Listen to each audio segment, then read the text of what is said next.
So thank you for joining us today, Jayne. It's really good to have you with us. Oh, thank you so much for having me. I'm looking forward to speaking with you.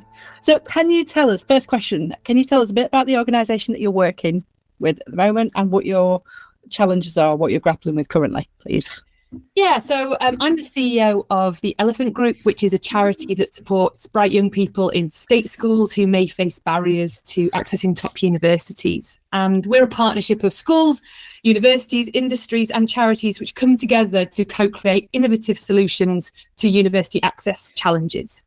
So we predominantly work with students who, despite achieving good grades, are on a less certain path to a great university or careers, and who might come from backgrounds or postcodes where going to a highly selective university isn't the norm. So we run University Access Programme in schools, which aims to inspire, motivate, inform, and which brings to bear all our network in service of our social mobility goals. So we are both a partnership and we are a programme. We deliver the Elephant Access Programme in schools with our partners, supporting students with the 3 A's of aspiration, application and attainment. And I should say at this point that we're called the Elephant Group because a group of head teachers came together in Elephant and Castle in London as a collaborative, and that's how we started, a little bit like how the Russell Group universities came together in Russell Square to become the Russell Group of highly selective sort of research intensive universities. So that's where the name comes from. I get a lot of questions, and it's fine when I'm in London, but when I go up north, everyone's like, what's Elephant and Castle? And I'm like, well, it's a big roundabout, but I don't know what else to tell you. So we've got a lot of challenges, but we've also got a lot of hope, and we've got a lot of great. Schools have been profoundly impacted by the pandemic, and all of society's problems wash up at their door. And having the capacity to prioritise those who are already achieving, to push that a little bit further, can be a massive challenge. And, you know, we've got well-documented issues around school funding, university funding, attendance, of course, the mental health of our young people. I also think politically it's been an interesting time for the third sector, well, for everybody, but for the third sector, and particularly those working in university access. We've had a lot of different ministers, a lot of different policies. And of course, you know, everybody's reeling economically, which always has an impact on the charity sector. Sure. But the big problem remains that if you go to a state school, you are half as likely to attend a top university than if you go to an independent school. And if you've ever been on free school meals, a strong indicator of economic deprivation, this likelihood plummets. So only 5% of disadvantaged students make it to a highly selective university. And, you know, I think most of us would agree that's bad for students, it's bad for universities, it's bad for schools, and it's bad for business. And it's bad for society, because we know that talent is everywhere, but opportunity isn't. Yeah, absolutely. Well, hats off to taking the lead on that. And as a leader in that kind of organisation, then, besides the magnitude of the challenge that you're up against as an organisation, as a leader of that kind of organisation, what are you up against currently? Oh gosh, where do you start? I think it all sort of coalesces into being a priority, because when you are, you know, I think it's huge. I believe it's hugely important, and the people who set up the charity believe it's hugely important that we have socially diverse individuals in positions of influence and power who are willing to fight for every corner of society. But there's so many problems in schools and universities that we have to be really vocal about how important it is to get our brightest students to a university that matches their ambition and their talents. And that's not to denigrate other types of universities or the kind of education they provide. And I think post-1992 universities are fantastic. They are massive engines for social mobility. They're huge civic institutions. But we also know that if a student undermatches to a university, i.e. goes to a university that doesn't match their grade tariff, so if you're a straight A student and you go to a university that's asking for C's, you may not be as successful. Wow. So what we want to be able to say is, you know, you need to match the right university that suits you, your ambitions, your academic ability. So I think that's a big thing that we're up against. I think, you know, funding is always an awkward one to talk about. We are well funded. We are funded by our partnership. But, you know, when people are using food banks at a really high rate, it's a difficult thing to ask for money for this kind of work. But we know that this kind of work is a symptom of an unequal society. And actually what we want to do is course correct and promote long-term social mobility and support for students. But I think the other thing that's worth mentioning is I think longevity is an issue. I do see charity staff and leaders burning out. And I think because it's hard graft, I think a lot of people with some really good intentions can find themselves sort of losing the fight when it comes to the charity sector. But I think our third sector is more important now than ever, and having really high quality, consistent leadership will lead to the best outcomes for the people who use our services. And so there's loads to unpack there, but I just want to start with that wellbeing and burnout piece, because you're absolutely right. There are people that are losing the fight and exiting the third sector, as there are all areas of business, but specifically. Yeah. But as a leader, the buck stops with you. How do you make sure that you don't fall victim of that? What do you do to take care of yourself? Well, yeah, I mean, I think that's the key thing, is I think you've got to lead with compassion, and that compassion includes to yourself. Yeah. So if you preach compassion to others but show no compassion to yourself, people will sense that accordance, that incongruence between your behaviours.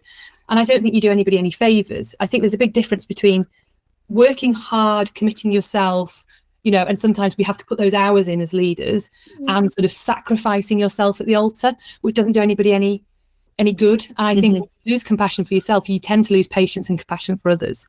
So I think there's something around having that self-awareness, understanding what it is that you need, having the right people around you. I'm very well supported in my home life. I couldn't do any of this without my husband. I've got 2 teenage daughters. We need to be well supported, and I think I'm well supported from from the board that I have. So we have a board, I have a fantastic chair of trustees who's incredibly supportive. So I think having those support mechanisms around you, and then making sure that you don't sacrifice yourself beyond what you're able to give, because you're just not going to have the longevity if you behave like that. And it's actually a really easy trap for a lot of women to fall into, is that I've got to do it all, I've got to be it all, I've got to be perfect.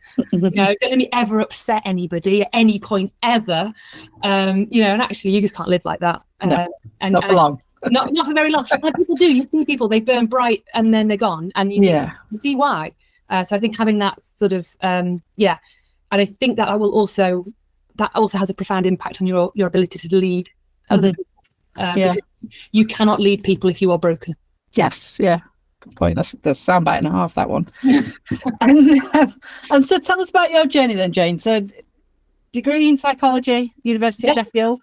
Yeah, so the CEO of the Elephant Group. Yeah, what are the gaps in between? Tell us about the journey. Well, to be honest, it's actually quite simple. So I went to the University of Sheffield. I did my degree. I then went and got a job because I wanted to stay in Sheffield with my then boyfriend, now husband of 23 years or whatever it is. And so I had to go and get a job, and I got a job at Sheffield Hallam University, and they were a fantastic employer. I was hopefully a fantastic employee. They were a fantastic employer for I think going on 19 years. I started off at the Students' Union, working in the volunteer sort of team there, and then went on to work in admissions, to work in widening access and participation and student recruitment. And then by the time I actually left a year and a half ago, I was head of student recruitment and widening access. And had a quite big team and some fantastic people that I worked with for many, many years. And I felt really, it really was a fantastic place to work. I really can't knock it. It was great. I learned so much. And I also did my master's degree there. So they funded me to do my master's degree in leadership. And that was transformative for me. And education is transformative. Which is why I so believe passionately that everybody has the opportunity to get the education that they should. And I love doing my master's degree. And then I suppose I got to a point where I realized it's very difficult. You're just kind of getting bigger and bigger teams, or there's you have to move around anyway, because obviously you have to wait for someone to leave. And my bosses at the time, they weren't, they were fantastic, they do a fantastic job. I wouldn't want them to go anywhere. So I think it was time for me to say, right, what's my next step, what's my next adventure? And this job came up, and I looked at the Elephant Group, and what really struck me about the Elephant Group is, one, their chair of trustees and the board, which are a really fantastic board, and Matt Jones is a seriously impressive individual, and that really attracted me to it. The other thing that attracted me to it is that it is a partnership. It is a true collaboration of people coming together to co-create and create innovative solutions, and then make real difference on the ground with young people. And I think that kind of like teacher to, working together as universities and teachers in a real toe-to-toe, there's no like we're the university telling you what to do, and I'm not suggesting they do that, but it was absolutely, there's no it felt so equal, and it felt like a real problem solving collaborative. And we have some fantastic industry partners like Newton Europe, who work really closely with us. They're a management consultancy. And it just felt like a really positive place to be. They were also in a place where they were ready to grow. So they'd been a startup. Yeah. And I was ready to grow something because that's what I really love doing. Is I like to take something and grow it and build it and try things.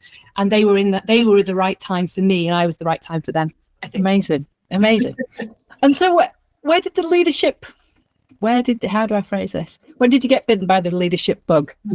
When did you realise that leadership was... when did you even realise you're a leader? Because, of course, I've been managing staff since I was 20. I'm 43. I've been managing staff since I was about 25. So, I was very lucky at Hallam. I was given an opportunity to get to manage staff from that point. I think you learn an awful lot managing.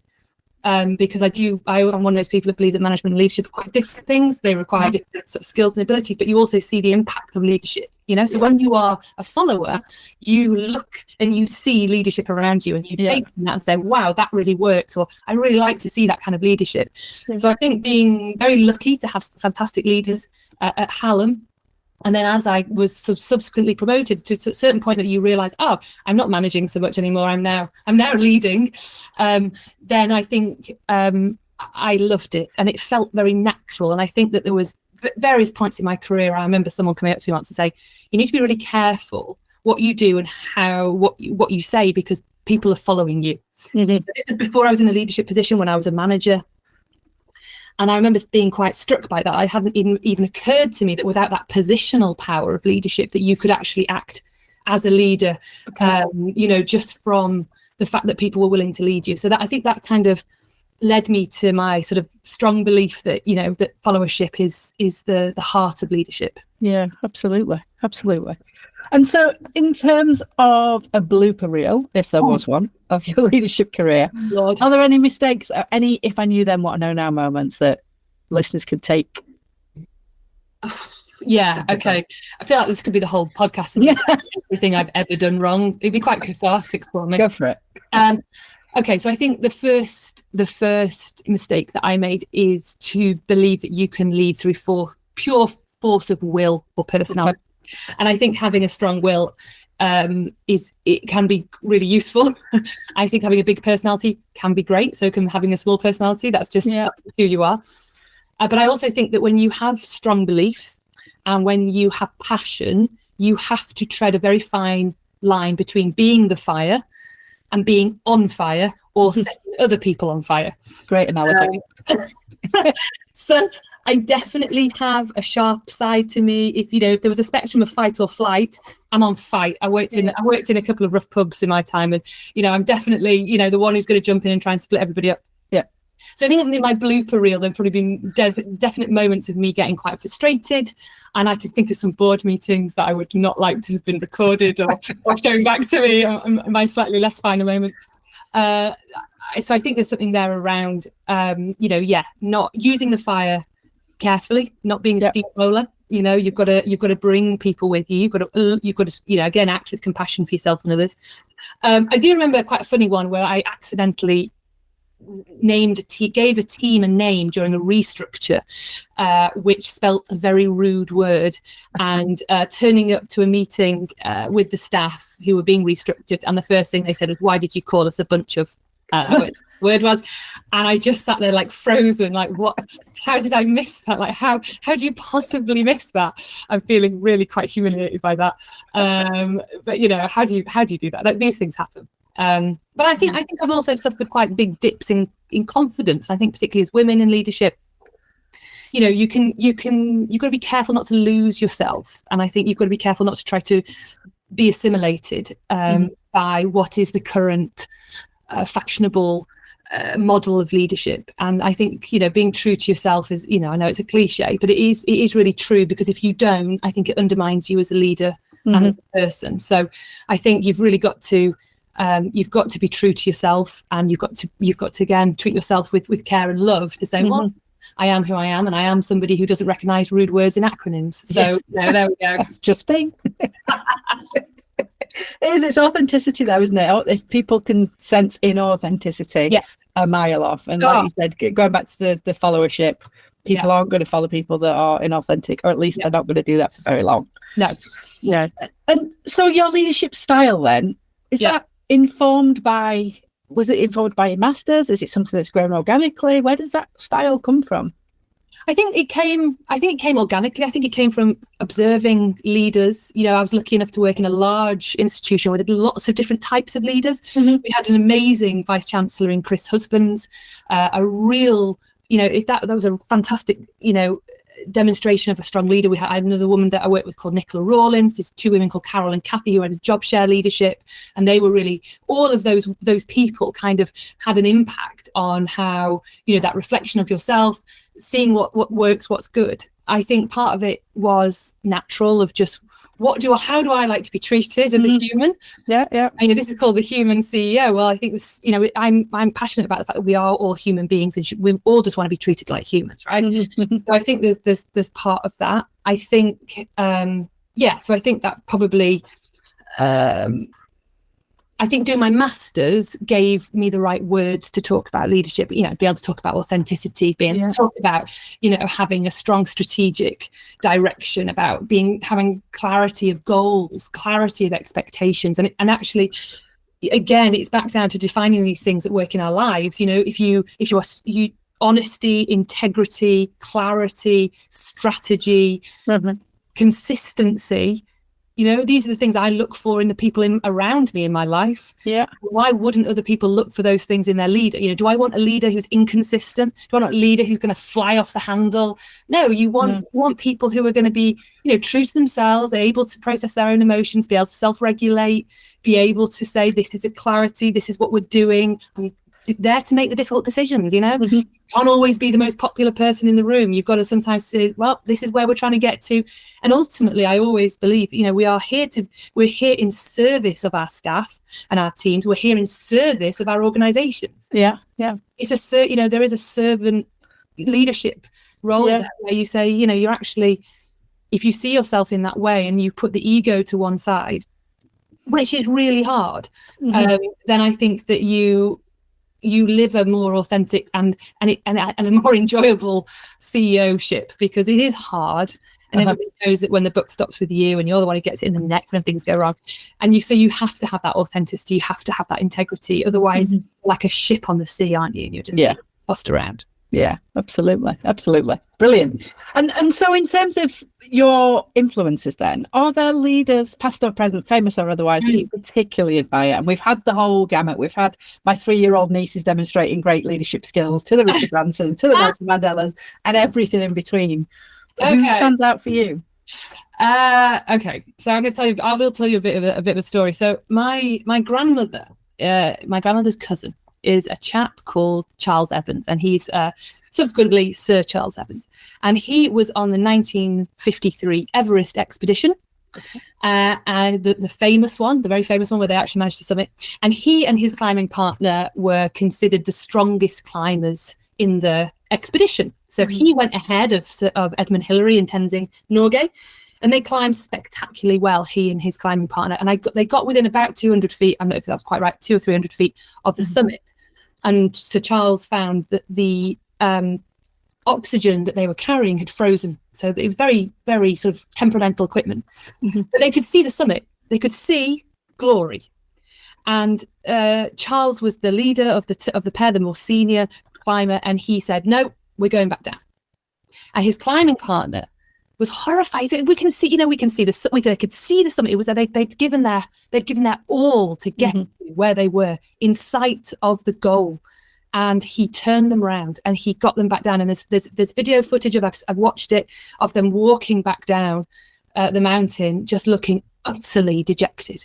But actually, to turn them around at that point, knowing that glory, that worldwide fame was literally a few hundred feet away, was spectacular in my opinion. And he saved their lives. He absolutely saved their lives. So Charles went on to do great things as a climber and as an academic. He became the vice chancellor of Bangor University. I think he was the president of the Alpine Club.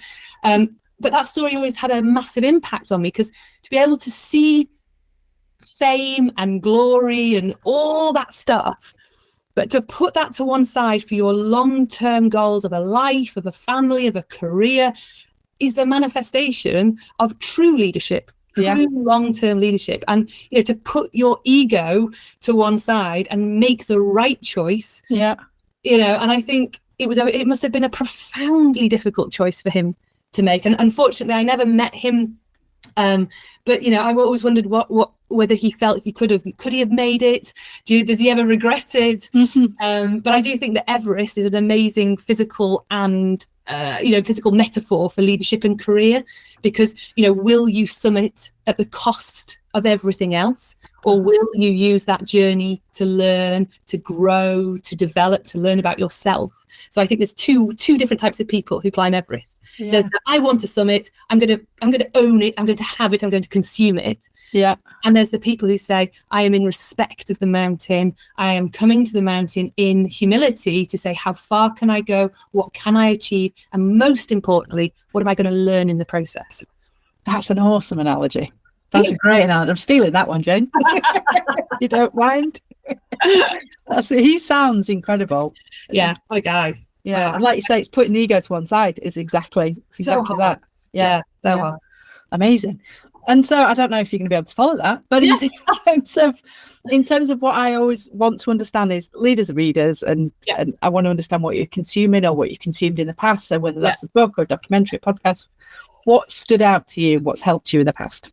Well, this is quite funny because I have a confession, a secret. I will tell you, I am slightly obsessed with reading books about mountaineering, and that's probably because of my family history. So I read a lot of books about mountaineering. I've recently read 2 books, so I was reading them. So I tend to read 2 or 3 books at a time.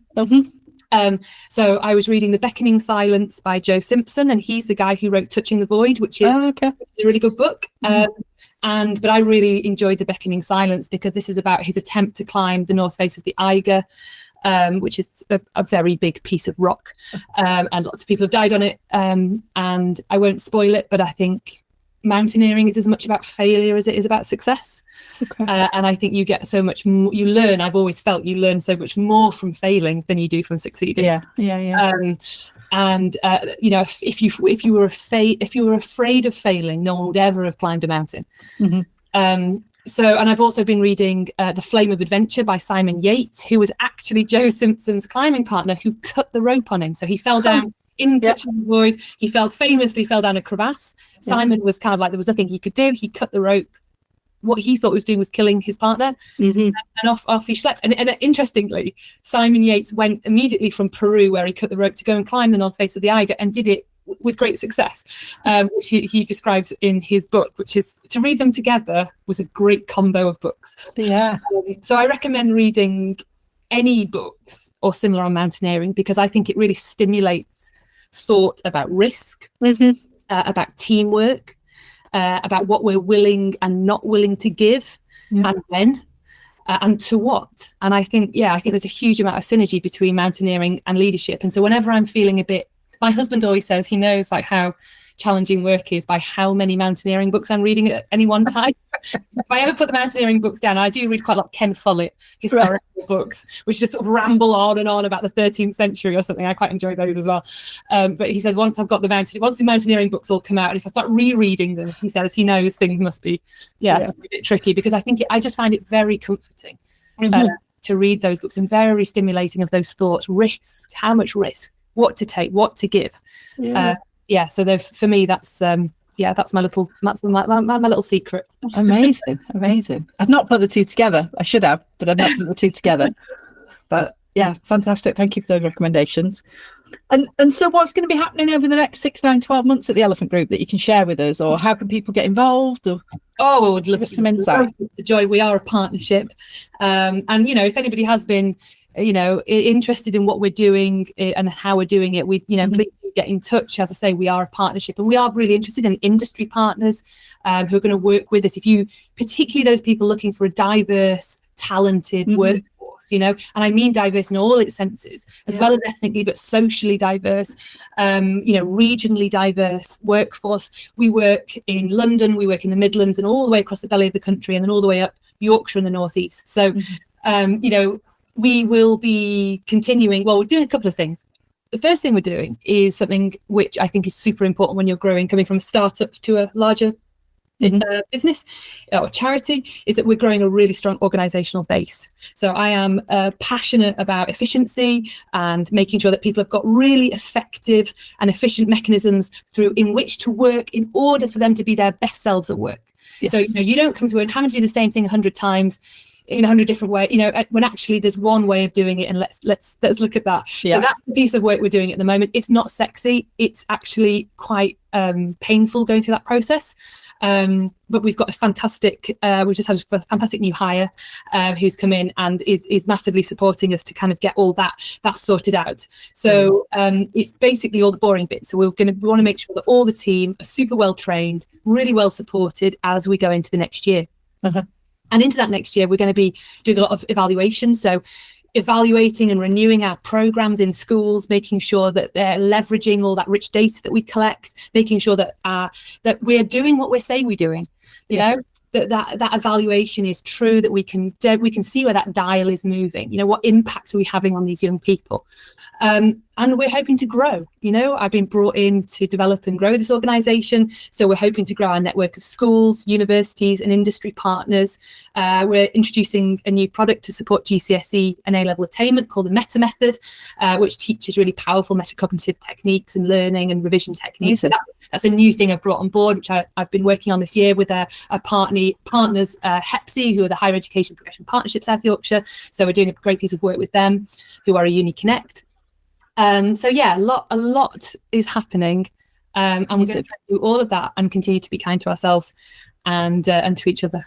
Fantastic, that's brilliant. Thank you so much for sharing that. I wish you all the best with it, and if there's anyone that's listening that can help and can get involved, then please do so. Great. Thank you ever so much for having me. Thanks, Jayne. Thanks for listening to the Human CEO podcast. If you enjoyed this conversation, please help us share more leadership content by liking and subscribing. If today's episode got you thinking about unleashing the full potential of your organisation's culture, improving engagement and boosting productivity, we've got a great next step for you. Take our free assessment at humanculture.scoreapp.com to see where your organisation stands and discover actionable insights to elevate your workplace culture. Until next time.